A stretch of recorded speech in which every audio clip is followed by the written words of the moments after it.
following announcement has been paid for by the WZWA Network.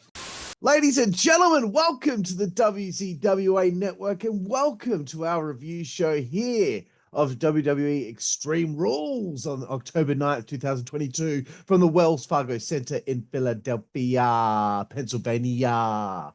And right here with me right now is my friend, my very good friend, my co-host here, Jooseyboy. How are you, Jooseyboy? I am extreme stupid. Nah, let's get into it, brother. Yep. And by the way, I'm Karlifornia. I forgot to introduce myself, but you should know by now. If you watch these reviews, you know who Jooseyboy is. You know who Our names are Karlifornia is, there. okay? Our names are in the little... Yeah, it's already there so far.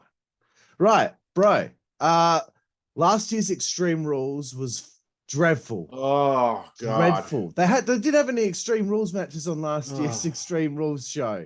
I was so disgusted with that pay-per-view. I think it's the worst one that was ever reviewed by our channel. It was awful. It was awful, and like the green and the pink and just that was the year they redesigned the logo and the graphics and stuff, and that also didn't add to it. That they removed every piece of grittiness from it and just made it a glossed over mess.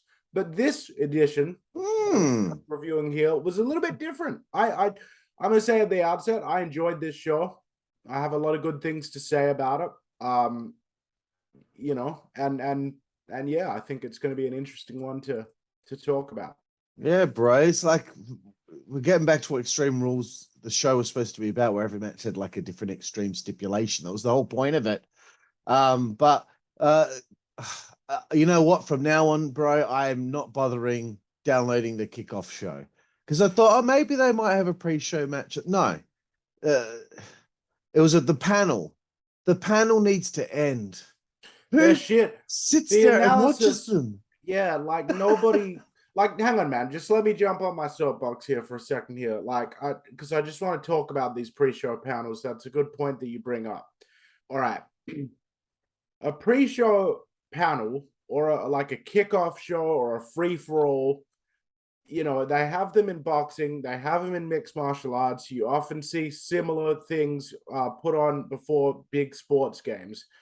In the context of wrestling, these things were designed to convince people at the last minute that hadn't already decided, you know, to take a chance and order the pay-per-view because it's going to be a great show and you don't want to miss it. And then you'd get one or two matches on said pre-show to kind of give people for free a little look at what they might be able to expect if they actually bite the bullet and they show the hype package for the big matches.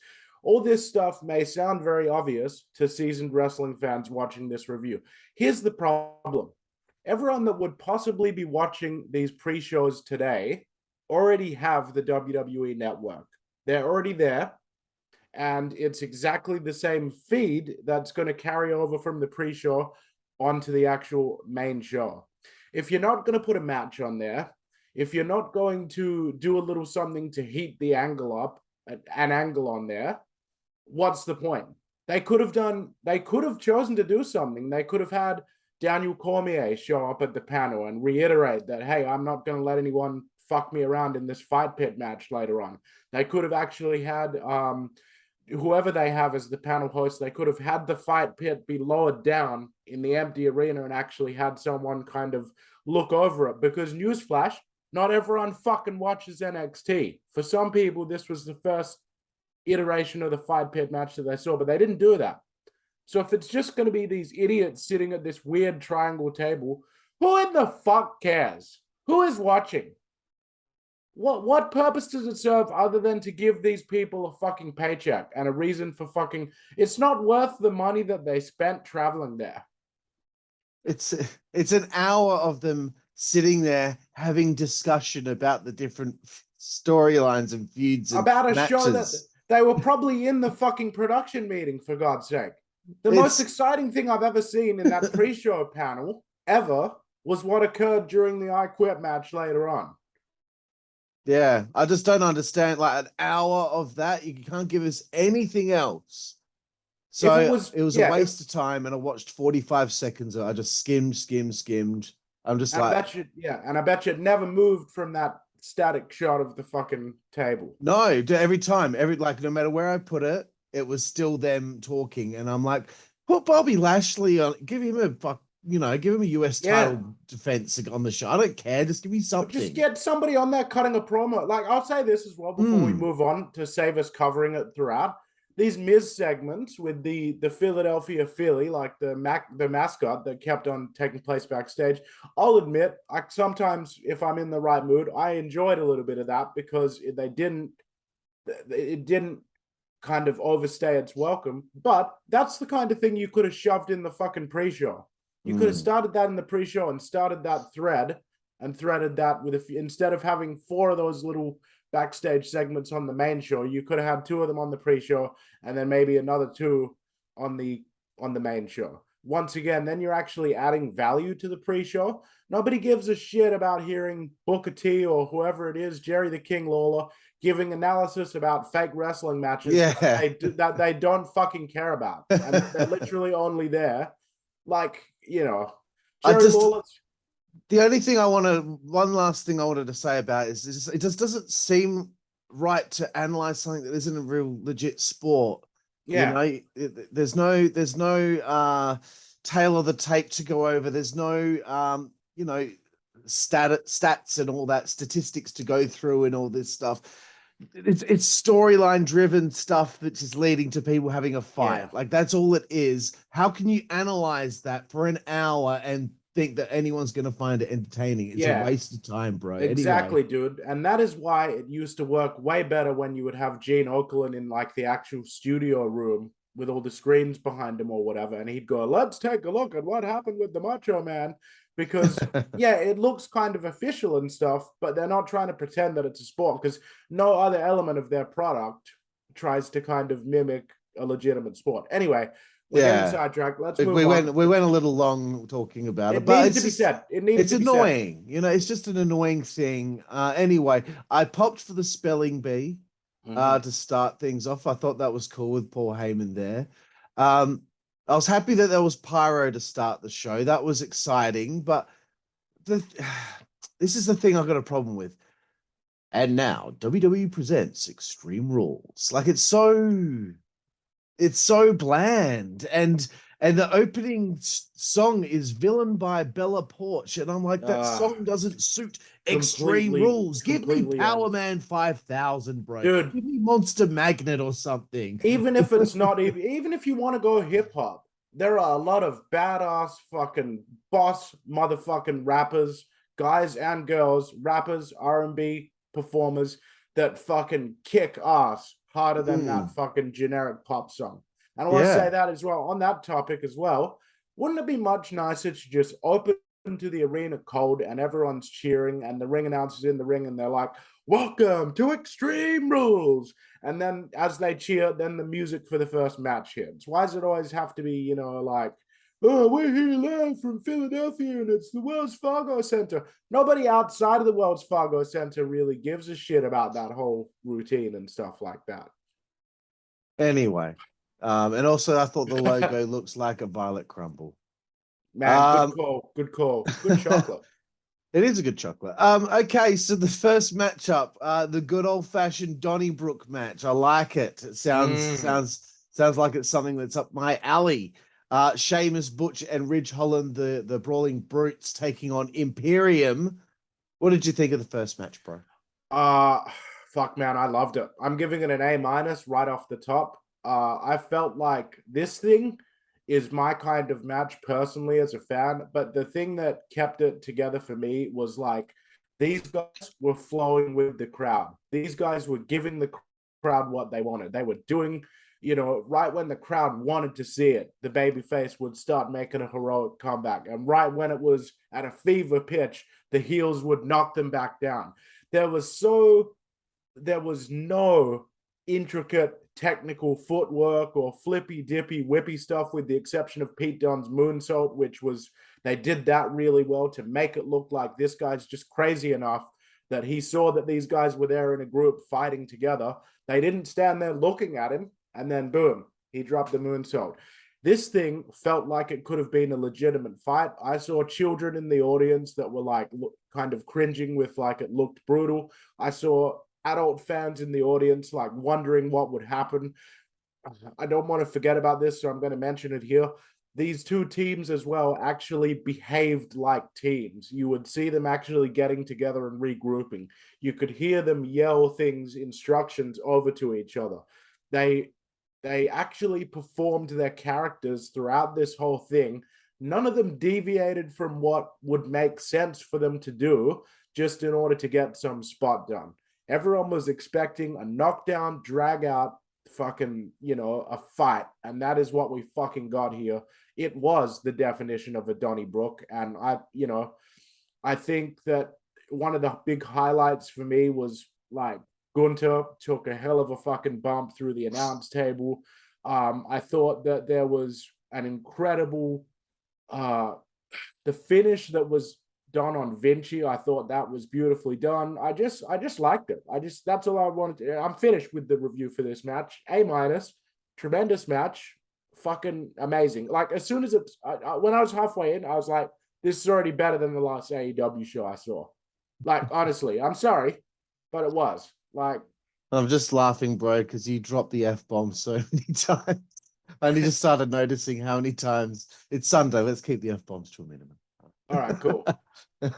We can't help it. We're Australian. I'm sorry, everyone. Yeah, it's just like a normal. It's like a normal word for us. Yeah, it's like a space between. Yeah. I thought that the little white rabbit thing was really cute, and before this match, they come to the ring, and then it cut to this little video of the white rabbit digging a hole into an Extreme Rules logo. I thought that was pretty cool. But yeah. Such a relief that Imperium are together because, they had Vinci stuck in NXT trying to repackage him with a different gimmick. And I saw a couple of things that he did. I was like, it's not working, bro. Like Imperium, the three of them, that was a good unit. Why mess with something that's working? Thank you, Triple H, for bringing him in and putting him together.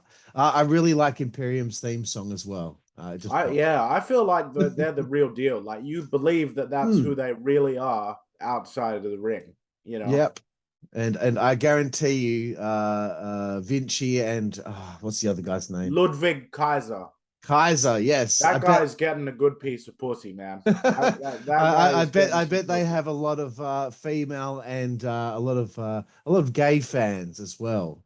There's no doubt about it. Honestly, man, like it's kind of tickles my taint every time Ludwig hits somebody hard and looks into the camera and smiles. You start getting uncomfortable. You're like, I'm not getting a boner, am I, right now? It doesn't make me uncomfortable at all. It just makes me want to go with it. All right.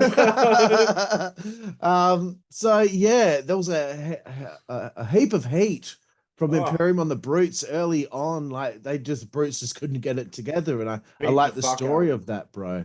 They were getting destroyed. And then, there was a moment where Sheamus and Gunther kind of faced off, and it made me think to myself, these two have found lightning in a bottle with one another. I wouldn't be offended if this feud continued, honestly. I liked the clubs with the Brutes just laying into Gunther. Just like, and Sheamus had him on the, he does that thing, and then the other two just jumped in, and they're all just smacking him at the same time. Mobbing him. Like it's literally like a live murder at that point. There was a brogue kick, and then Giovanni Vinci doing that amazing springboard splash to break up the pin. That was so great. The timing of it, man, was just perfect. The suspense with the cloverleaf, and then he gets hit in the back with a shillelagh. I didn't see that coming, bro. Oh yeah, man. I love that they're reintroducing shillelaghs to the whole ecosystem of WWE. We need Finlay to just be in that corner for like just one night. I need that. Like I just need it. I understand, bro.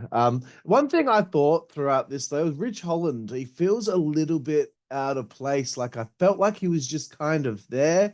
I don't think they gave him much in this match to stand out. Pete Dunne got his moonsault off the top. Vinci with his, springboard or whatever. Kaiser, he had his pieces here and there as well. But I just felt like Ridge didn't get anything in this for him to at least stand out for a moment. I agree. I was most impressed with him. Like, this was the most impressed with him that I've been since, out of all the times I've seen him perform, though. I think that, he's under Triple H's stewardship. I think these guys are going in the right direction. Whereas before Vince kind of retired, I think a lot of people were kind of looking at the Brawling Brutes as a bit of a joke. But now it's flipped over. Now there's nothing to joke about. Like, they might have fun, but they're still serious in the ring. The Celtic Cross through the announce table, awesome. This is the first time I've really given a shit about Sheamus since he won King of the Ring. That's a long time ago. Yeah. So like the way that they've utilized this group in the last couple pay-per-views, I'm into it. The Brutes win, sick opener. And man, you know what? Sheamus is back over. You can see the crowd really are into him again.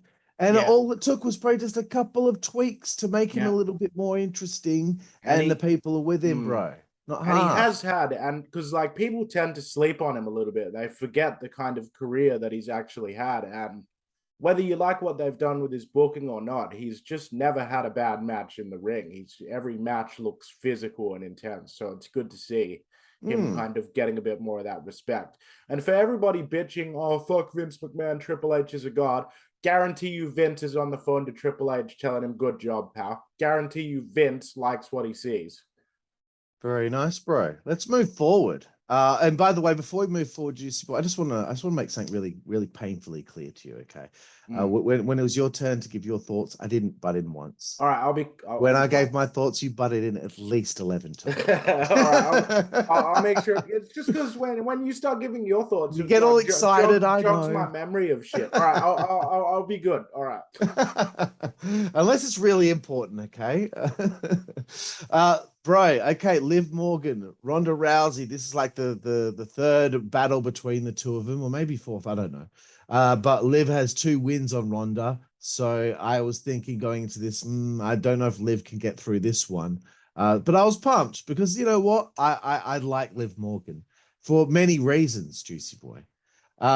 I thought that was a great start to the match. I did enjoy the fire extinguisher spot. That was, I knew something was going to happen, and it was that. So, but I got a big bone to pick with Ronda Rousey, man.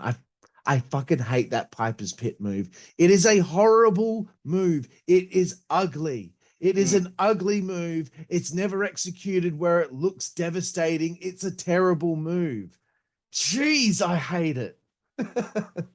They kept utilizing this baseball bat, and I just kept thinking, stop with the baseball bat, ladies. Come on, you're giving each other these love taps. It's not working, man. Come on.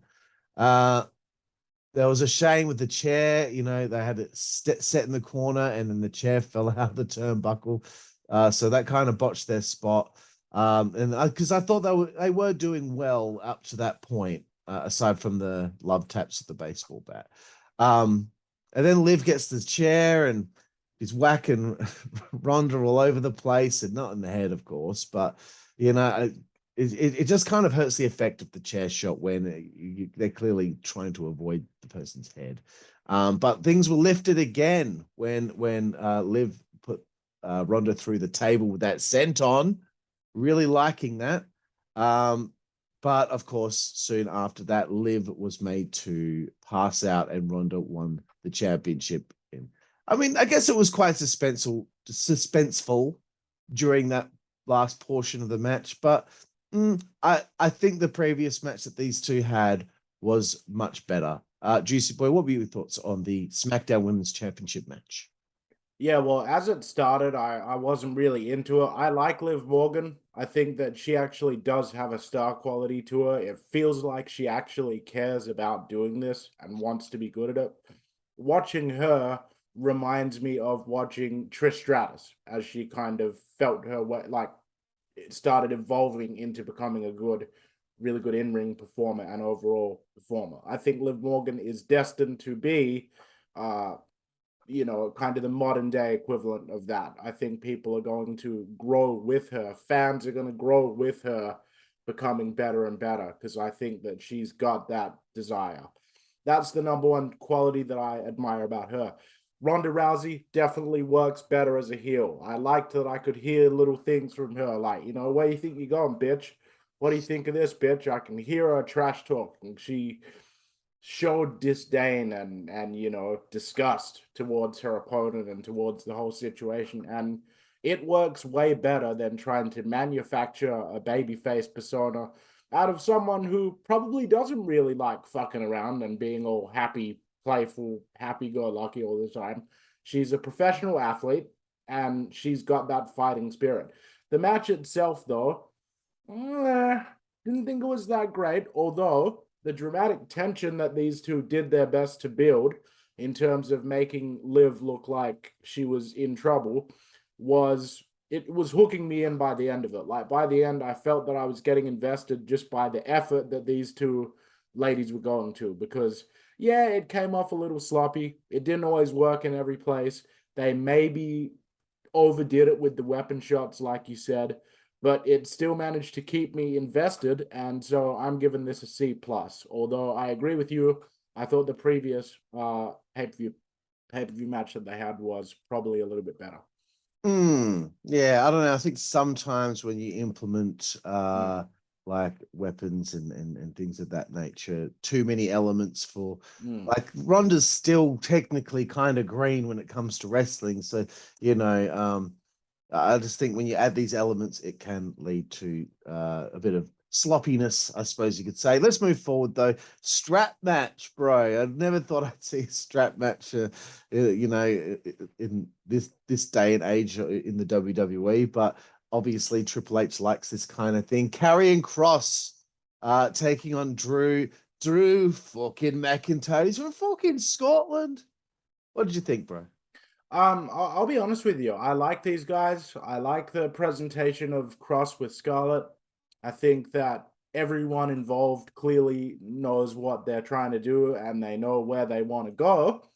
But this match overall, it didn't work for me, bro. Like, I've got to be honest with you. I felt like this took a long time to kind of get out of that first gear. I think that obviously I see a tremendous upside to Killer Kross, but I don't see the same level of like aggression and fire that I see when I was watching Sheamus start taking on top guys in the company, or when I was watching Batista start mowing through top guys in the company. I don't see that in terms of his facial expressions and, some of his strikes and stuff like that. Not saying that he's bad, but just for my personal taste, I felt like this was a bit clunky. Obviously, there were some great little spots in there. I fucking thought that sidewalk slam on the apron was probably the stiffest looking apron bump I've ever seen. Just my entire back started aching on behalf of Killer Kross, Karrion Kross, whatever. But yeah, I'm unfortunately going to have to give this a D plus because it didn't really fire on all cylinders for me. Fair enough. And can you please cut out the Killer Kross? Okay, it's like calling Kevin Owens Kevin Steen. Okay. No, it's not. Yeah, it is. Okay, using the former name. Fuck you. I thought this is Karrion's big chance, man. This is his big chance because a lot of people have been, it's kind of 50-50 from what I've seen on wrestling Twitter. Those people matter anyway. But you don't matter, you guys. Yeah, Sorry. you don't really. But I just thought, this is his big chance. Because the last time I saw him wrestle was at Ric Flair's last match against David Hart Smith, David Boy Smith Jr. And I wasn't impressed with the match at all. So strap match is a tough one to get over because that again, that element being put in there, for his first real big showing on pay-per-view, I'm not sure if a strap match is the right thing for him. But one thing I will give credit, every match so far and every match after this had heated build-up, strong heated build-up. There was a real issue between each person going into this pay-per-view. And I haven't even got to any notes of the match yet, but man, Karrion Kross's entrance and when Scarlett gets in the ring, I was just like, my God, she is sexy, bro. That is unbelievable. Like she can She's gonna draw eyeballs, bro. Like, and I like to see sexiness back in wrestling. Thank you. There's nothing wrong with it.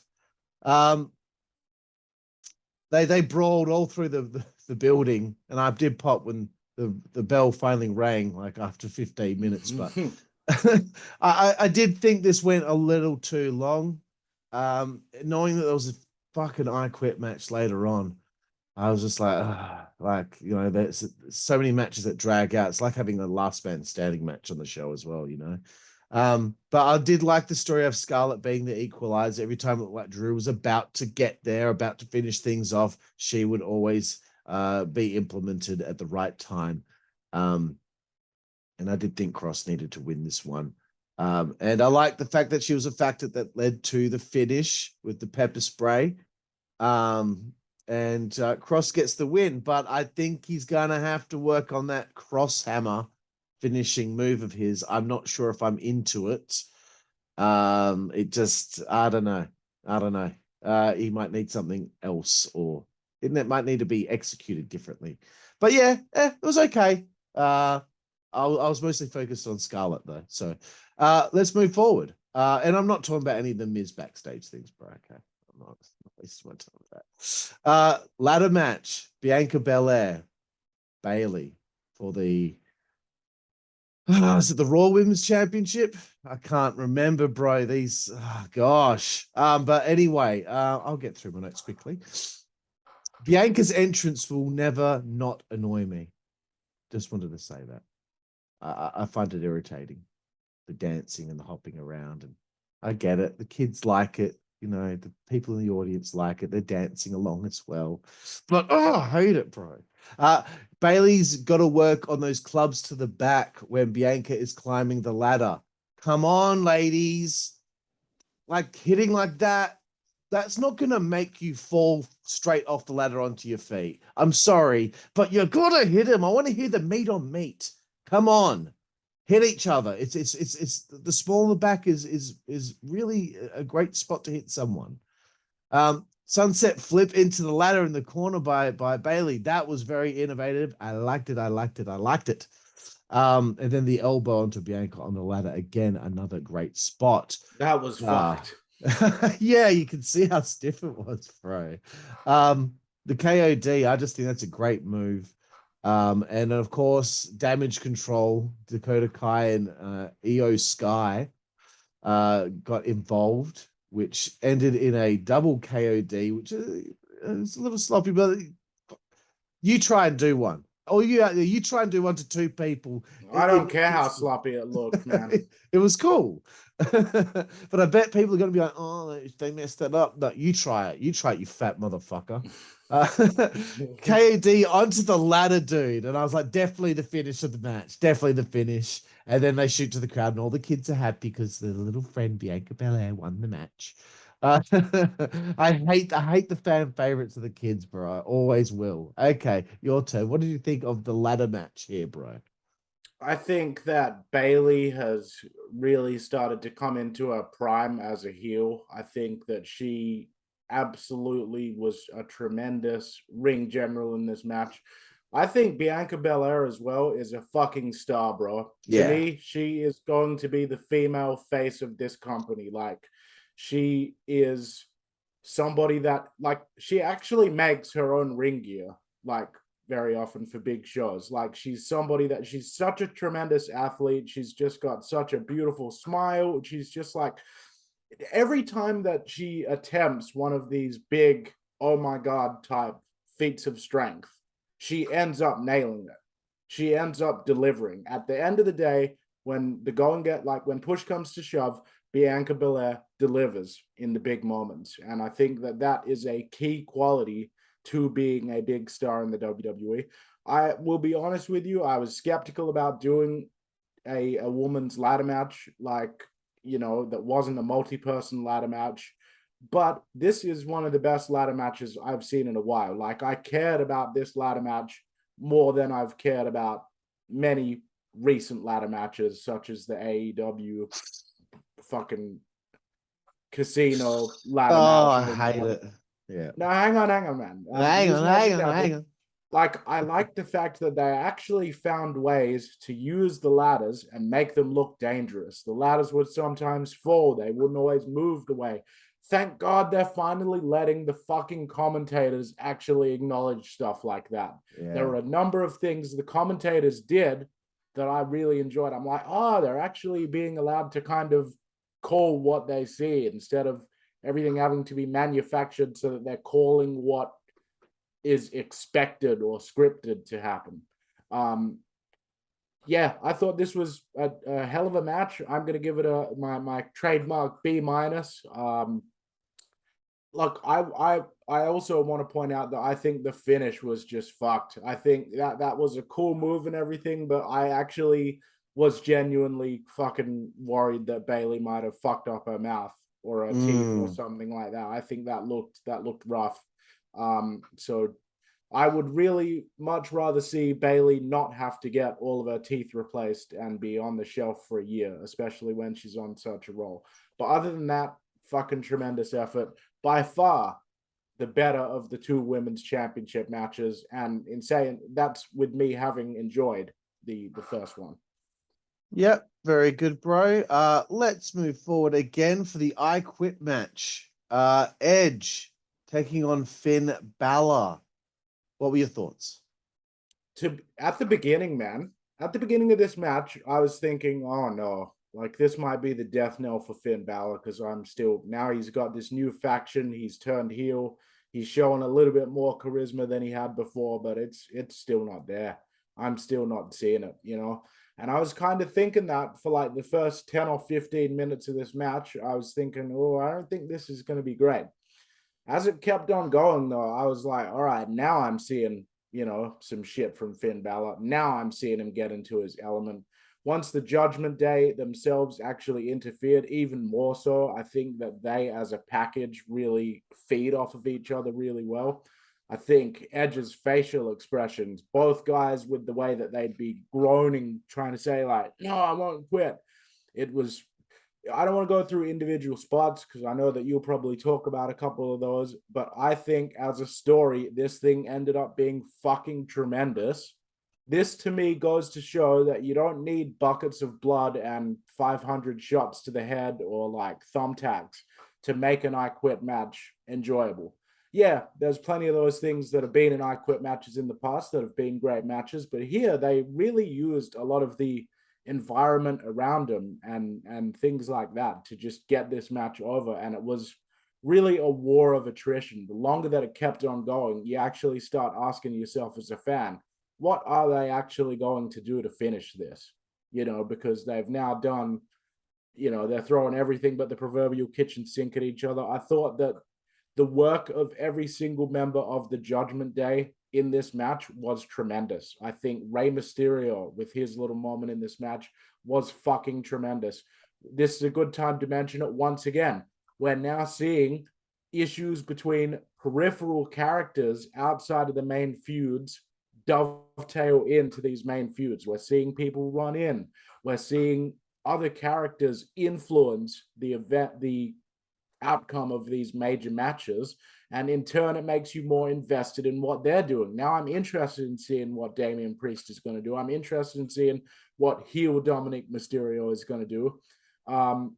Beth Phoenix also tremendous. I loved the finish with Edge only agreeing to quit in order to protect Beth Phoenix from suffering further damage. And as after Edge said, like, I quit, I was just literally saying out loud, I was like, hit her anyway. Hit her anyway, Rhea. Like that's what a real dastardly heel would do. Hit her anyway. Now you've got what you wanted, do it anyway. And then they did it, and I was like, yes, now these guys have some real heat on them. Yeah. Now this is cooking. I would even be happy to see this go through another pay-per-view cycle. You know, because it's working. It wasn't working for me at the beginning. It was working for me by the end. I'm giving this thing a B+. I thought it was tremendous, although maybe a teensy bit long in the tooth, and that maybe is the difference between a B+ and an A- with this for me. Very interesting. I'm thinking that maybe there might be some sort of War Games match at Survivor Series, but maybe I'm wrong. I don't know. But yes, I wasn't sure about Finn Balor's spiky gimp mask during his entrance. I thought that was a little odd, but maybe he's been doing it a while and I just hadn't seen it. But I thought that was strange. And another thing that was annoying me, I was like, we're really not going to be getting the mic stuffed into people's mouths every time. Like, there's a submission, are we? Like, why would either of them quit in the first 2 minutes, Chad? Come on. It just, I was like, please don't do this constantly, because it's going to get annoying. I just thought the beginning of the match was a bit too slow for me. And I cringed a little when Edge took a sling blade on the outside of the ring. I just don't think he needs to take spots like that. It's not necessary. Barricade spot happens far too often these days. Where they go through a barricade. I think they need to maybe not do that for 6 months. You know, maybe twice a year. That's fine, but seems like it happens every bloody pay-per-view. They brawl through the crowd. I wish they destroyed the pre-show panel set when they were on top of it, so it disappears never to return. But I will say I do prefer Finn as a heel. I just really hope Triple H doesn't make him like a main event type guy again anytime soon. That's not his spot. And I'm sure Triple H is probably thinking about putting him back where he wanted to have him in the first place, but it just doesn't work. Like where he's at now is fine. I don't think you need to push him any higher. But that's just me. And I will admit the match was making me sleepy. But then things picked up when the Judgment Day got involved. So I was really that's when I perked up a little bit. Especially when Edge hit the spear on Balor, who was on the ring apron, landing onto the Judgment Day. And then, of course, Edge is starting to get overwhelmed. Ray's theme song hits. Again, I still find it funny that the theme song hits before they run out to make the save. It's the Judgment Day didn't have their theme song hit when they ran out, but Rey Mysterio had to have his theme hit because it gets the nice pop. I get it. But man, okay, favorite part. Dominic laying out his dad. Yeah. Dude. And Michael Cole was getting me so good. He's beating the hell out of his father. He's your father, bastard. For God's sake. You little bastard. He's going like, he's been given everything his whole life, and this is how he repents. Then later on, when he cops the low blow, he's like, good on you. like Michael Cole, without Vince in his, I hated Michael Cole for years. It was clear Vince was ruining him. That the way that Michael sold that reminded me of Jim Ross back in the day. It felt like he actually believed that what he was seeing was real. So I was really impressed. Well done, Michael Cole. Beth gets involved, of course, and it was interesting seeing her and Rhea brawl again. I think Michael Cole was screaming, "Go get her, Beth! Go get her, Beth!" Just like he's supposed to be unbiased commentary. Yeah. Commentators are supposed to be unbiased. That's why he's popping me so much because he just couldn't help himself. They never are. They never are unbiased, though. Yeah, man. Dominic is so much better as a heel. I prefer him as a heel so much more than him as a baby face. It was so dull and boring. Now we're getting some really interesting shit from him. The last half of this match was much better, much more fun than the first half. I was thinking to myself, the feud is about to end. And Edge is going to win here, and then no. I really thought Edge should have started coughing up blood after the 3 coup de grace, but I heard recently Triple H doesn't like blood. Doesn't think blood's necessary, but he could have had a blood capsule, But I just thought that visual would have been great. He still won't quit, even though he's bleeding from the mouth. He has internal injuries. I thought that would have been really cool. But anyway, and I was like, yeah, Beth's going to be the reason he quits. And of course, as you said, after he quit, and you said, do it anyway. I wrote down, do it anyway, Rhea. So I'm thinking the exact same thing. Sick heat, the Judgment Day are getting good heat, bro. Looking forward to see where it goes. Let's move forward, bro. There is a segment backstage where Dexter Lumis chokes the Miz out, whatever. I popped for it. I'm going to say this. I'm not moving past that so quickly. I popped like fuck for it. I was kind of tapping the little 10-second button to sort of get to the next match. And then as I'm tapping through, I like in one of it starts playing again briefly, and I just see Miz just going, from this fucking guy in a mascot costume. He beats the shit out of him. And then right as he's standing there readjusting his tie, Loomis just shows up, and Miz is like, no. And he just takes him down. The cherry on top was when the mascot gets up and then just boots Miz in the ribs. That was funny, yeah.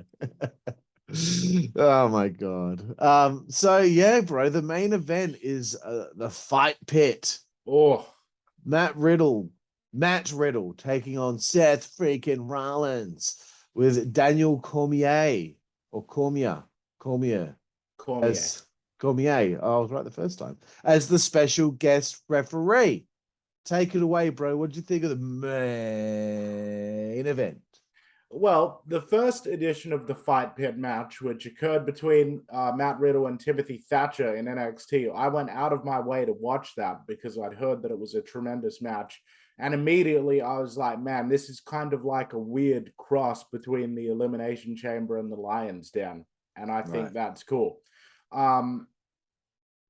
I thought that this match was fucking tremendous. I think that they were very creative with the way that they used the structure. I loved the fucking senton off the platform. I loved the pedigree and the RKO on the platform. Matt Riddle springboarding off of the cage wall into that fucking kick was just fucking insane. I loved the fact that both guys were actually fucking selling the brutality of the match. Like, even if they did something offensively, you know, they would be aching and in pain. Big shout out to Daniel Cormier. Here's the thing. In the past, when they've done things like that, they try to get some celebrity or some outside athlete or even a former wrestler to be special guest referee. Like, it sometimes doesn't work when they bring in a non-wrestling person to fill this role. But he did tremendous. He actually was in there. He was watching both guys. I loved the little moments where, like, Riddle got overzealous and kind of like kind of elbowed Cormier out the way. Then Cormier just gets up and shoves him into the cage and was like, you know, don't fucking do that again. Something similar was done with Seth Rollins. And Cormier actually looked like he was invested in being the special guest referee for this match. And that added so much to it. I can't even tell you. There may be people at home that haven't seen tons of these special ref situations over the years, so they've never seen how badly they can sometimes go off the rails. Just the fact that Cormier was taking his role seriously added to this tremendously, because now you've got this serious Hall of Fame UFC fighter that's refereeing this match, and he's taking it seriously. So you as a fan, you're like, well, this isn't just fucking around. This is a serious situation, and this is a dangerous situation. So I thought it was absolutely fucking tremendous. Yeah, I really loved it. I like the idea that they main evented the pay-per-view with this as well, because this has been a really well-built feud. This feud goes all the way back since before Vince retired, and it's still going now. And I've found myself caring about it at every step of the way. I just think that, you know, I popped for little things, like at one point they're on top of the platform and fucking after he hits the pedigree, Rollins hits it and then tells DC to start counting. And DC's like, no, do you not know the rules? Like, I can't count because you're up on the platform. The count has to take place in the ring. And then I could hear Rollins yell, like, start counting or I'll come down there and choke you out. Like, everybody in the world knows that Seth Rollins, much less choke out a professional UFC fighter. Seth Rollins can't even fight for real at all. He's a pro wrestler, like, that does the performative style. So I popped for the fact that him as a heel, he's that up himself that he thinks he can threaten a former UFC champ who's the referee, no less, with like do what I say and break the rules of this match, or I'll choke you out illegally. Like, you know, like I have to mention little things like that, because sometimes small details like that can add a lot of flavor and stuff to these things. So tremendous effort. I'm giving the main event an A-. I thought it was great. I think overall this show was pretty fabulous. Wonderful, bro. I'm surprised that on Matt Riddle's entrance that they still have the birds. That needs to go. It's got to go, man. It's got to go. It's like having the choo-choo train noises when Strowman does that stupid thing around the ring when he runs around. Yeah, just let him be himself. Like he, you know, let his natural personality come. Yeah, we don't need birds flying out when he jumps. Dumb. Before the match began, I know what they're doing. They shot Nikita Lyons earlier in the show. She was in the crowd watching the women's title match. Then they shoot to Bron Breakker, who's in the crowd. And I understand it. I understand it. They want him to have the belt on him to represent NXT because of the visual. But man, they do it with him on the actual show. He's always got the belt on his shoulder walking around. He looks like a fucking mark. It makes him look like a nerd. All right. It makes to me, I would be like, yo, he doesn't need to keep carrying his little belt around to show off that he's the champion. It makes him look like an idiot. That's as far as I'm concerned. Maybe I'm going overboard with that. Then again, would you tell a Steiner, hey, dude, you look stupid with your belt? Like, a Steiner can do what he wants. My fucking belt, I'll fucking carry it around. Like, yeah, well, I don't think it's his choice. It's nothing against him, but I think they tell him, you know, take the belt out and have it on you. But I just think, you know, if a boxing champion goes to a UFC show and he's sitting in the crowd, he's not sitting there with this fucking belt on his shoulder. I'm just saying, you make yourself, you know, get made fun of. Anyway, I was like, this is Riddle's big win. It's coming. Surely he needs that big win over a main event type guy like Seth Rollins. And it's funny because like I used to hate Matt Riddle. I don't know why. Just didn't like him. I think maybe it's just, I didn't like the fact that he didn't wear shoes when he wrestled, and he was this new guy that I didn't know much about, and everyone was talking about him, and I was like, well, no, fuck him then. I don't know him. Fuck that guy. But now I'm starting to get it. I think he's good. Cormier, again, yes, to echo your sentiments, I thought he did a great job. And I think he's been enjoying retirement a little too much, my friend, but that's okay. Nothing wrong with that. Nice suspense into that RKO out of nowhere early on. The platform that upped the suspense ante for me. Once they were up there, I was like, oh man, what's going to happen from this? And when he hit that floating bro, which again, I popped for the name of that move. Also sometimes called a broton. The floating bro is actually supposed to be the corkscrew one, and the right. broton. Well, Michael Cole called it wrong. But anyway, yes, the broton. That was amazing. so dumb. Like, it is dumb, isn't it? He swapped the letters SEN with BRO, like, because he says bro a lot. Oh, let's call it the broton. I thought the selling for both of them was great, and of course, Riddle picks up the win. So that was just an excellent end to the show. Really, I thought the every match on this show was great, and I looked at the time and I was like, "There's still time." There's still time in the show. Here we go. So I know that there's a bunch of you guys out there that you guys are. This is probably what you're waiting to hear us talk about. After this main event concluded, we had a big moment, which, you know, perhaps a lot of people saw coming, but I think they saw it coming in the right way. Yeah, dude, man. As soon as the lights went out and like all the lights from people's phones. It kind of annoyed me. It kind of annoyed me that, I just want to say this, it kind of annoyed me that everyone in the crowd was that nerdy that they already knew from the lights out and they already had their phones. You're not a part of this return. It was his return. You're not a part of it. Nobody cares about you holding your little fucking phone up. All yeah. Right? Okay, continue. Anyway, I just thought it was, we knew it was going to be him. And they show all the different characters from the Funhouse. I can't remember what it's from. The Firefly Funhouse, and from the Wyatt family as well. Excellent. Keep picking up on what I can't remember. Yeah, so like they're live action now. These characters are actually like in person with their masks on, hinting at this possible new stable that could be formed at some point. And then we get a nice shot of the actual Firefly Funhouse where it's been abandoned.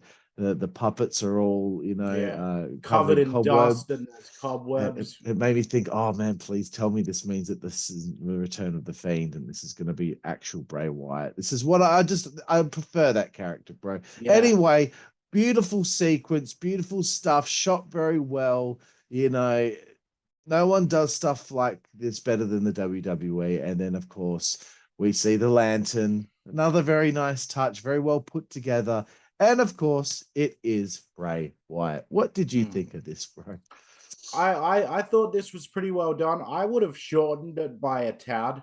Like, I think that the sequence where they kept on cutting in the crowd to the different Firefly Funhouse characters, like, I think in addition to cutting to them, I think Eric Redbeard should have been a part of this. I think that he needs to be re-signed. I think he needs to be reintroduced to this package somehow.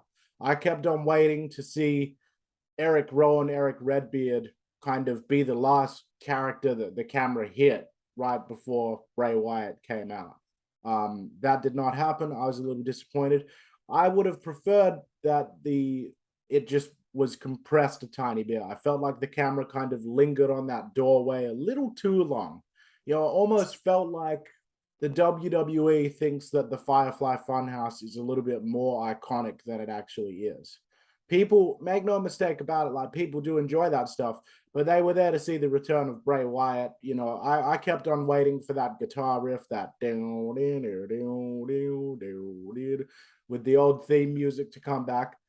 But that's nitpicky, because overall I thought this was a tremendous return. It did a great job of like a crash course, reintroducing people who, remember Bray Wyatt, reintroducing the audience to that character, and also for people that may not know who it is, immediately making it seem like something important. So that whole return, I love the fact that we went off the air right after he blows out the lantern. But one final nitpick here, that fucking upside down cicada logo, that looked shit. That looked like something that like a high school kid made in Photoshop, that they then just plastered it over a black screen.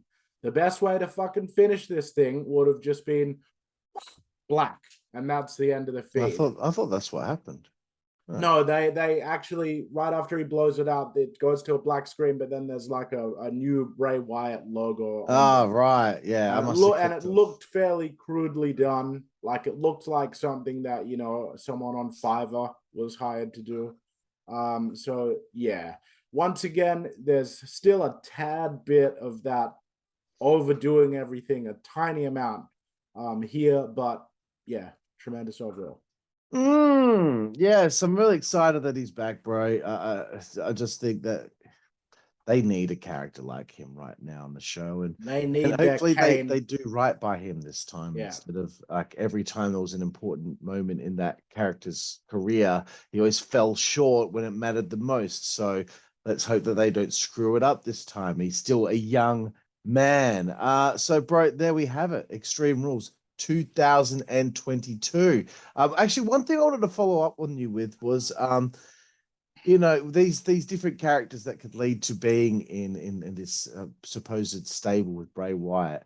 I think Eric Rowan should be one of them.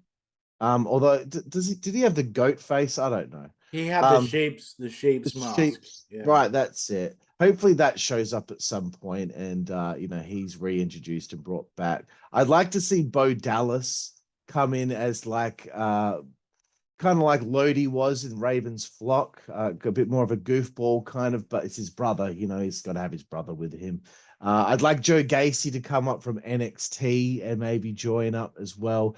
I think it's supposed to be called like the Wyatt Six. So I'm assuming there's going to be 5 people coming in. So I don't know. On top of that, I think like Triple H, in the changes that he's made, and unlike a lot of other fans, I'm not going to 110% credit Triple H with everything, because Vince McMahon is still the majority stakeholder in the company, and he still was Triple H's main mentor. And the actual boss of the company that oversees Triple H is Stephanie McMahon, who, as we well know, definitely follows in her father's way of thinking as far as being a promoter. So we can't just sit there and say, oh, if Vince was around, none of this would have happened. That may be true to an extent, but what Triple H has done is he has kind of taken Vince's product as it's always been and sort of purified it a little bit more. And now we've got a situation where it's like, oh, what is going to happen when Dexter Lumis runs into the Wyatt family? What is going to happen when Edge or the Judgment Day run into Bray Wyatt and stuff like that? Like, you know, are we going to see AJ Styles get involved with fucking like Bray? There's just so many places you could go, like, because the characters overall are now on a much better trajectory. I don't actually think that it's a case of Vince is shit, Triple H is God. I think it's more, you know, I think now that he's stepped back, I think Vince would be impressed with what he's seeing. I think he'd be like, God damn, this is good shit. You know? Yeah. Well, you know, he should have just given someone the chance to show what they can do. And then maybe he would, if he saw something play out finally, he might be like, oh, damn, pal, that's not too bad. But anyway, bro, give us your final rating out of 10. I'm going to give Extreme Rules 2022 an 8 out of 10. I think that it eclipsed the previous AEW show, and I think that it was probably even better than Clash at the Castle, which I also thought was a very good show. So good stuff by WWE. You have justified me keeping the network for yet another month. So well done. You earned your $9.99 Australia, your $14 Australian from me. Yeah, bro, I'll give this one a 7.5 out of 10. Very good pay-per-view, better than Bound for Glory, I found, as far as this weekend's pay-per-views are concerned. And yeah, so again, since the change, I've enjoyed every pay-per-view since the change. So that's positive stuff. Jooseyboy, thanks for joining me here today for this wonderful review. No fucking worries. And thank all of you out there. This has been our review of Extreme Rules 2022. Make sure you follow us on Pinterest, Instagram, Tumblr, Bumbler, Tinder, Vinder, Twitter, Facebook, YouTube, Ryzen. Habbo Hotel. Yeah, Habbo Hotel, Club Penguin, RuneScape.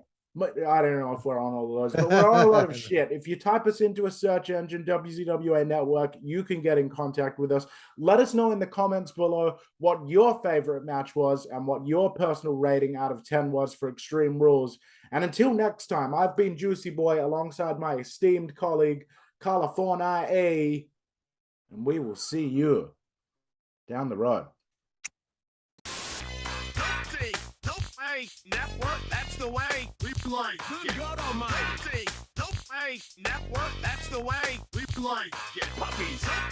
Dope Network, that's the way we play. Get. The following announcement has been paid for by the WZWA Network.